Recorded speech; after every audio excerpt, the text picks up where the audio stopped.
Good evening, everybody, and thank you for watching VATV. My name is Abby Wynn Burke, and I am your host today. VATV is the voice of Vietnamese Americans in the Greater Boston area. It is sponsored by VietAid, Vietnamese American Initiative for Development. So we have a very special guest tonight. We have Andrea Campbell, who is running for City Councilor for Ward 4. District 4. District 4, sorry. It's okay, District 4. How are you doing today? I'm great, I'm great. Good. Thank you for having me today. No, thank you for coming. So, Andrea, tell us a little bit about who Andrea Campbell is. So, I am born and raised in Boston. I currently live in Mattapan, and I've called Mattapan home probably for the last 10 years. My parents, my aunt and uncle who play my parents, live in Mattapan. I am a product of all Boston public schools, including Boston Latin School. Great. I left Latin School to go off to Princeton University and then to UCLA Law School, and most recently served as an attorney for Governor Patrick. Oh, okay. So you've been supporting Governor Patrick for how long?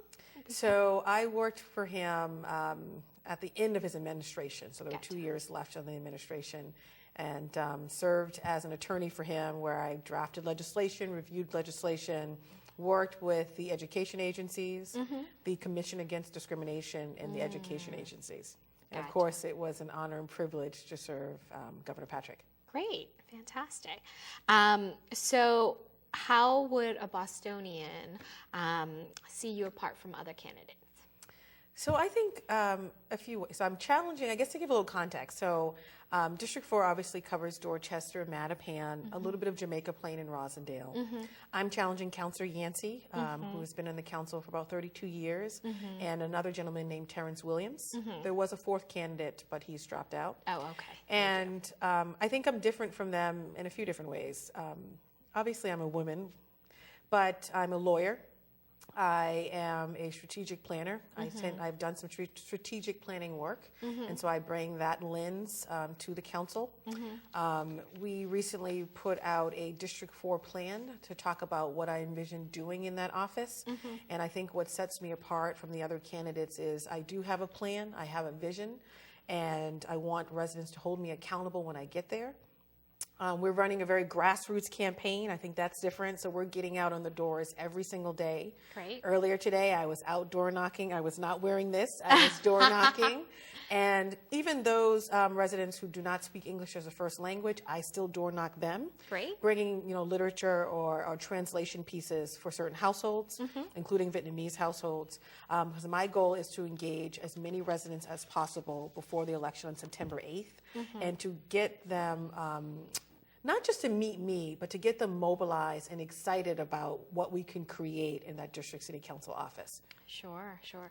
So you had stated, you hit a point where Dorchester, Mattapan, some of Jamaica Plain and Roxbury, they're all just multicultural and hitting doors with who are non-English as a first language speakers. So how do you make conversation with them or interact with them? Do you have people helping you to do translations?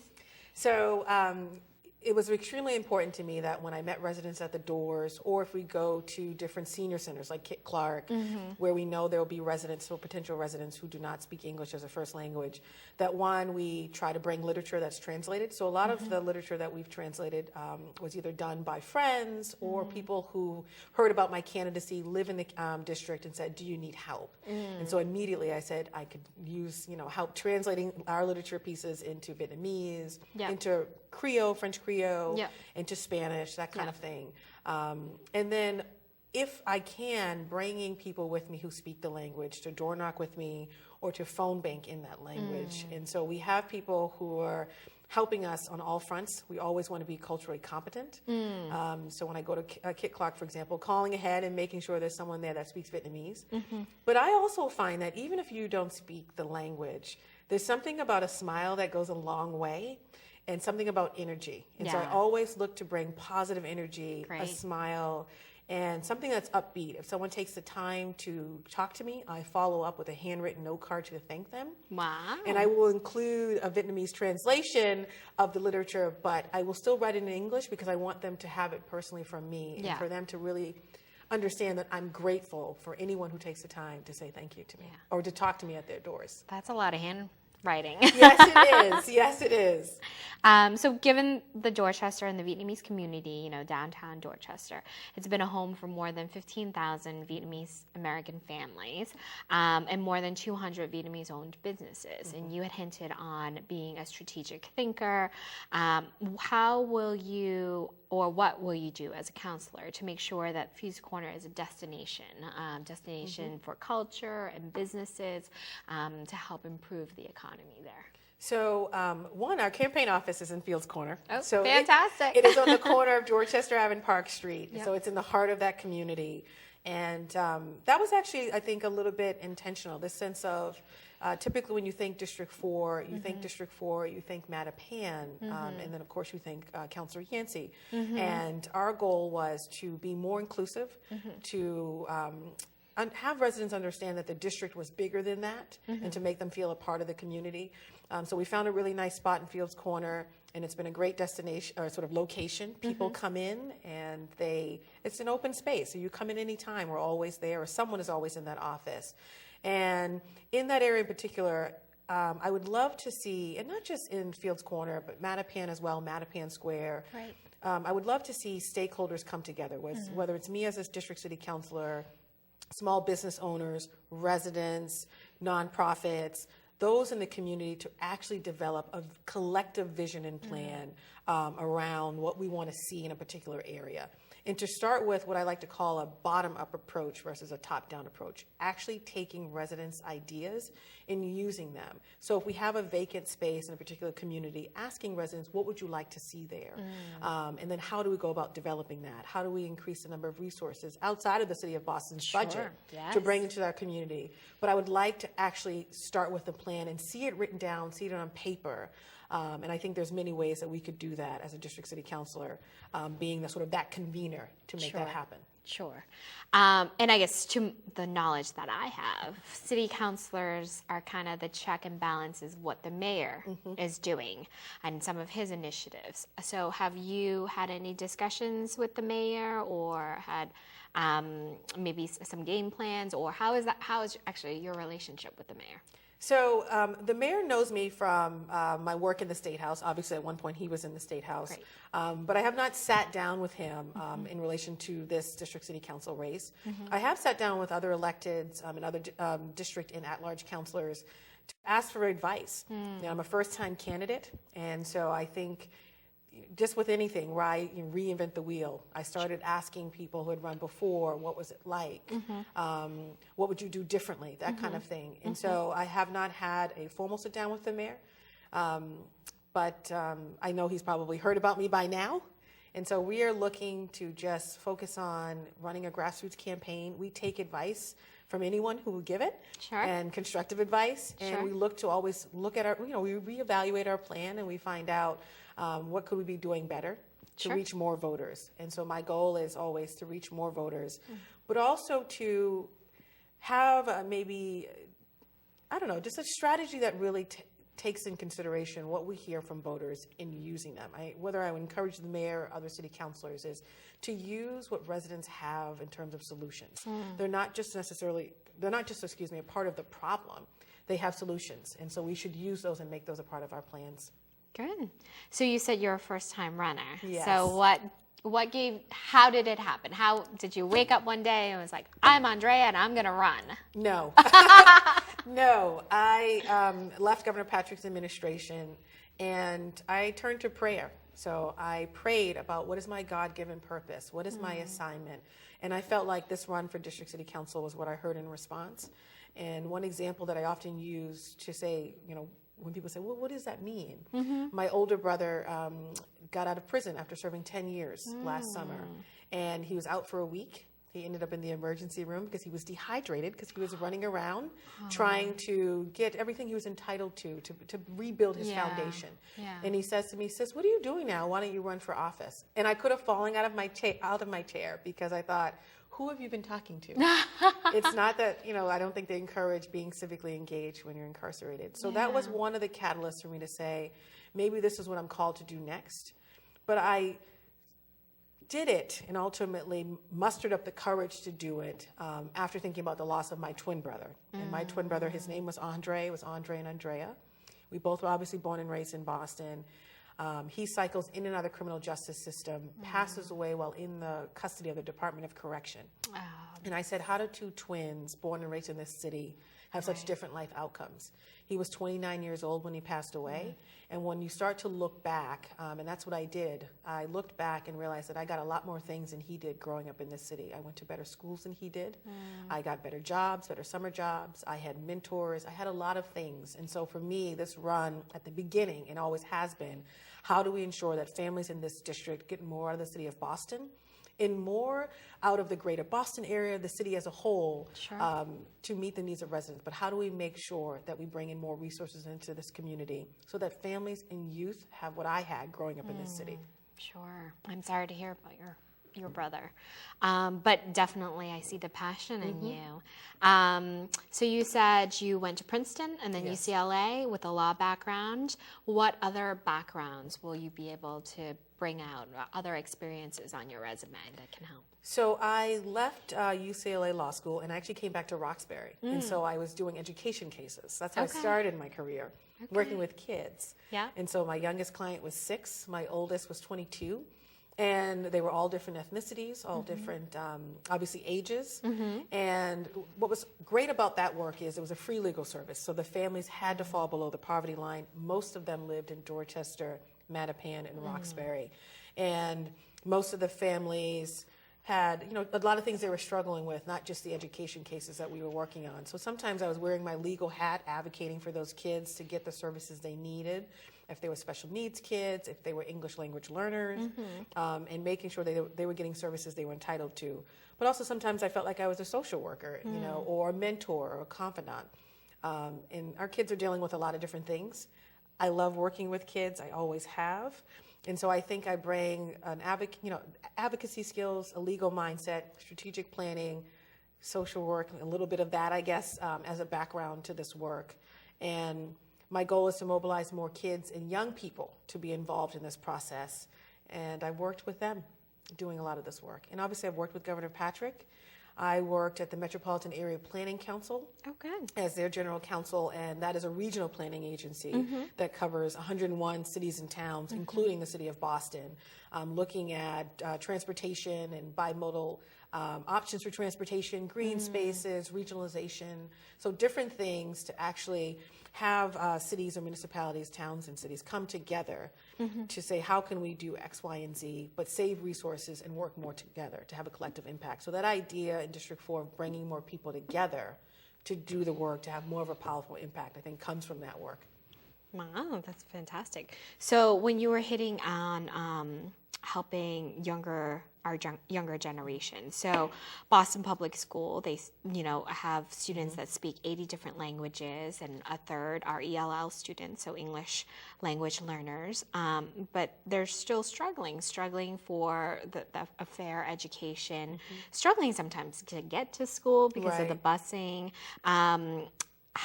Do you have any thoughts or plans to help with the school system? So District 4, and in our District 4 plan, which is on our website, and I encourage everyone to look at it, education is a big issue in District 4, quality of schools. So District 4 has 20 plus schools, and they are some of the worst in the city of Boston. And what's a little bit more unsettling is obviously District 4 is predominantly a district of color. And so there are definitely some conversations that need to be had at a systemic level, talking about how poverty, how race plays into that. But at the same time, I also want to say, how can we continue to work to improve the schools at the same time we're having that conversation? There are kids, obviously, that are attending those schools. We have teachers there. We have school leaders who are doing the work every day in and day out. So the plan talks about how can we increase the resources that are coming into those schools, not just from the city of Boston, but by building partnerships with nonprofits and foundations in this state and in this city.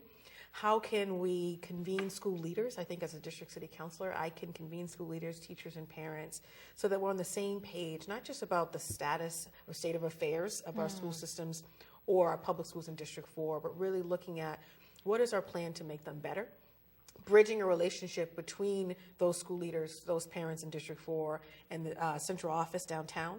I'm really excited to see Tommy Chang take over as new superintendent, someone who's going to be there for a period of time. I love the fact that he started his tenure with a listening series, which I did with this campaign, and I said, he must be copying me. But I like that he started it with a listening series because residents have a lot of great ideas. And so I'm excited about working with him to develop a plan about what we're going to do to improve these schools while we're at the same time talking about those larger issues of race and poverty. Good. So we hit education, we hit business. Let's talk about housing, affordable housing, especially in District 4. You know, a lot of, with my real job, I do a lot of real estate development, and I know there are a lot of investors coming in and just buying these triple deckers cash and really just taking that space away from some of the community members. So how have you thought about just housing and trying to figure out how to get more available? So, I mean, affordable housing or availability of affordable housing in District 4 is a big issue. We need more affordable housing for our seniors. We need more affordable housing for those with disabilities. And I've heard that often over the course of the campaign. And I know the mayor has his plans to generate more affordable housing. And I think I see it as a few different things. One is mobilizing more of our residents to be involved in the civic process and the community process to push for more of that affordable housing. There are over 70,000 people that live in District 4. Over 40,000 are actually at voting age, eligible to vote. Close to 30,000 are registered to vote. But by some estimations, I only need 3,500 votes to become the next district city councilor. And I said in the beginning, that is not okay with me. If we want to push for more things to come into this community, whether it's improving our schools, more resources, more affordable housing units, our community needs to show up. And I door knock to go to them, to pull them out, to tell them, we need you. We need your voice. It's one thing to have me push for more affordable housing units. It's another to have, say, 30,000 or 40,000 of the 70,000 residents that live there pushing for more. And I think, you know, I go to some civic association meetings, and there are a lot of civic association meetings in the district where developers are coming in and looking to develop a plot of land. And sometimes we don't see the abutters in the room. And I sometimes say, who called them? Did anyone reach out to them to make sure they knew about this meeting? So my job, as I think as a district city councilor, your job is to make sure that residents get that information, show up at the meetings to really push and advocate for the developers that are coming in to make sure they include affordable housing for our seniors and most vulnerable populations. So you said you only need about 3,000. As a first timer, what do you think are your disadvantages? I think, you know, I'm obviously challenging someone who's been in the seat since 1983. And I am just that, a newcomer. So I've done a lot of public work, public sector work, obviously worked for Governor Patrick, worked for a regional planning agency, worked for a nonprofit, behind the scenes kind of work. You know, I've done some advocacy work related to cradle to prison pipeline stuff, so different things, but behind the scenes. So I don't have the name recognition as he does. Terrence Williams as well, he ran 2 years ago, so he probably has a little bit more than I do. So it is really getting out there so that voters know about my candidacy, that they look me up, do their research, call me. I give out my cell phone, I give out my personal email, reach out to me directly to ask their questions, that they actually show up on election day. And so I go door to door to get over that hurdle of lack of name recognition so that people know who I am, why I'm running, and why this is important, and why it's important that they be engaged and active in their community and in the civic process. Good. And so what are your advantages? I see the passion, I see the energy. What other advantages? I would definitely say energy, passion. Yes, energy, passion. You know, at some point, when I'm on the doors, I often talk to many seniors, especially during the week, because they are the ones who are home. And I say, I think, you know, something is lost if we don't begin to mobilize and engage these next generations in the civic process. I'm 33 years old. My younger brother is 19, and clearly there is a generation after him. And I say, at what point do we engage these generations in the civic process? Right. And I think one advantage is, one, I'm younger. I am relatable to many young people. In my story, obviously, I was born and raised in Boston. My biological parents are both deceased. My twin brother, obviously, I lost under some traumatic circumstances. We grew up poor in Boston. We were on public assistance. We lived in affordable housing. I've had family members in and out of the criminal justice system, in and out of prisons in Massachusetts. A lot of these stories are relatable to residents in that district, and particularly to young people. And I think they see me engage with them. They see me treat them as stakeholders, and I think that is an advantage just by being younger and having a different set of experiences personally growing up in the city of Boston. Yeah. That's different from what some of the other candidates. Well, good.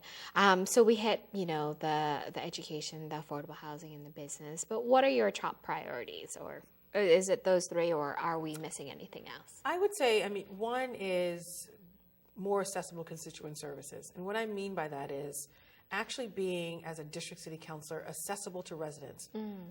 Whether it's giving out my personal information, my cell phone, my email, showing up at the meetings, civic association, community meetings in person, maintaining a district office. Even when I get there, I want to maintain something that is in the community so people can come to that office versus having to go all the way down to City Hall.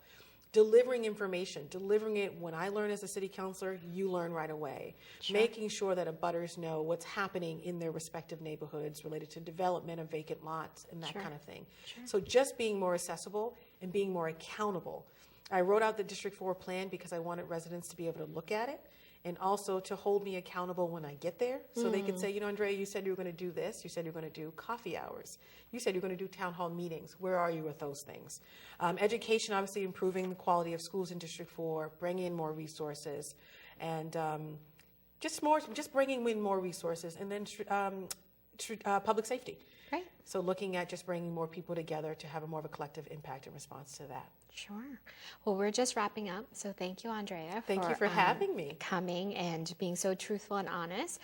So for the last 30 seconds, do you want to show our community how to reach you and when to get out to vote? And this is me when my hair is down and fabulous. So the election is on September 8th, and I encourage each and every one of you to get out on September 8th. It's the day after Labor Day, to vote for me. I am number 2 on the ballot. And if you want to learn more about my candidacy, our website is campbellforbostond4.com. Thank you, and thank you for having me today. No problem. Thank you, everybody. Have a good night.